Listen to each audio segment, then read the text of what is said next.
Welcome back to Cincinnati Matters. We're talking about autism today, and we know that April is Autism Awareness Month. Autism Awareness Month. Why do you think now we're gaining more awareness about autism of late?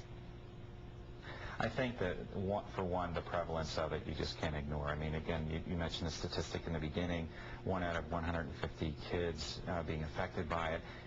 Everybody knows somebody who's affected by autism, so it's becoming a disorder that was probably considered rare 20 years ago to something that's very, very common now. Groups like Autism Speaks that are out there that have kind of a national reach have really done a great job of bringing it to the forefront, and it's showing up on nationally syndicated shows and things like that as a hot topic. Has certainly done a nice job of that. What would you say to parents who are now finding out that their child has been diagnosed with autism? What kind of encouragement would you say to them? I would say, one, you're not alone, and reach into the community and get support.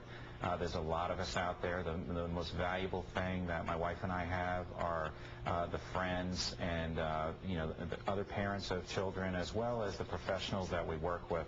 We've met some wonderful people through this, and we're very blessed. And I would just encourage people to get engaged and plug in. Contact the Autism Society, contact Kelly O'Leary, contact wherever you are. Get in touch with a group that can help you. And start the dialogue with people and figuring out what this is all about. Carrie, is there any kind of good news as far as treatment? There is one treatment out there that is scientifically based, that is ABA, Applied Behavior Analysis, and it does work for very many children. Like Ken said, it doesn't work for all children. So the more research that parents do and the understanding of ABA to realize that it will work for them and their family is really the most important. There is other treatments out there, and it's just really the parents doing the research to figure out what will work for them. There's a conference coming up you want to tell us about. Yes, there is. Dr. Peter Gerhardt will be coming in to Cincinnati. He is from the East Coast, from Maryland. He has his private practice there, and he does adult transitions. His conference will be called Bridges to Adulthood.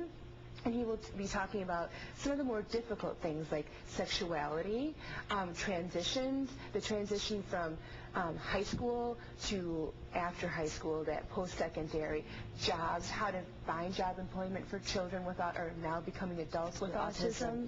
And also that he does very good social assessments of where the children are at that age, the adulthood. And so he still is able to do the behavior management at that time. Well, that's exciting. There's something else going on, too, at Newport-on-the-Levee. What's going on there? Yes, we will be having our movie event, which we do every year. Families of children with autism can come and bring them and their other children, and they can find out what the experience will be like for them and their children. And it is, the lights will be down, the sound will be down, and it just gives them a more comfort feeling. It will be at 10 o'clock in the morning, so that'll be before everybody else comes. Okay, and do you know what date that is? The Saturday, March 30th, 31st. Okay, one of those days. The end of March. Saturday. The end of March. And for people who know someone who may have a child who's autistic, or their child is diagnosed, it's important for them to be connected. And one way to do that is with the Autism Society of Greater Cincinnati. I mean, I can imagine that must have been a godsend for you. It really was. It really, I remember, we had coffee with a woman named Jennifer Brown, and she laid out all the options to us, and that was the first time we felt like we had some answers or some direction on where to go. So definitely plug in and get some support. I know it's a day-by-day navigation around this autism world for you, but after having dealt with it for a couple of years now, do you see that if it's manageable, is it manageable for you? Do you see a light? Is there anything of it that... I think you recalibrate yourself. When you have a little boy, and this was our first boy, you have all these expectations of what your little boy's going to be. Now my little boy is a lot different, so I have to recalibrate. So him saying, Daddy, I love you, Daddy, was a huge milestone. That's like hitting a grand slam in a Little League game right now. So if you can recalibrate like that, it really becomes pretty neat. And then as far as the light at the end of the tunnel, I said earlier, I think it's much more of a marathon than a sprint, so you really have to gear up that you're in this for the long haul. You have to find ways as a couple, my wife and I, to connect and make sure that, you know, we can support each other through this. Right. It's a pretty tough thing on the family, so you got to continue to build those resources inside your family to deal with it. I don't think about, you know, transition into teenage years and adulthood and all that stuff yet. So, but that will be coming. So you really have to be kind of gearing yourself up for the long haul. You know, we do a lot of these shows and stories about organizations that are out there, and I think people, until you actually need them, that you forget how vital they are for a lot of families out there. And it's a reminder that you are not alone, and that there are people out there who've been through that. They've walked in your shoes where you're about to walk, and they know where you're about to go, and they can help you. You don't have to struggle. Yep. You know.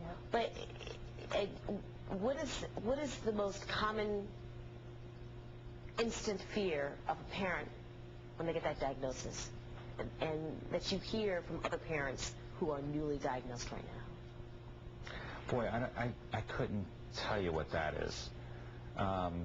I know our fear was largely based, for me anyway, on not knowing anything about it, and not knowing where to turn, and then not having my pediatrician to be able to point to a prescription or a procedure or anything else to help with. So that uncertainty was the big fear. Let's put a website up now. It's the Autism Society of Greater Cincinnati. It's www.autismcincy.com.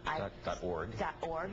I strongly encourage everyone who knows someone who needs some help to log on to www.autismcincy.org and get the information. Ken and Carrie, thank you so much for joining me this morning. Thank you so much for having us. This is great. Not a problem. Good luck to you. All right. And keep up the good work. And thank you for joining us on Cincinnati Matters.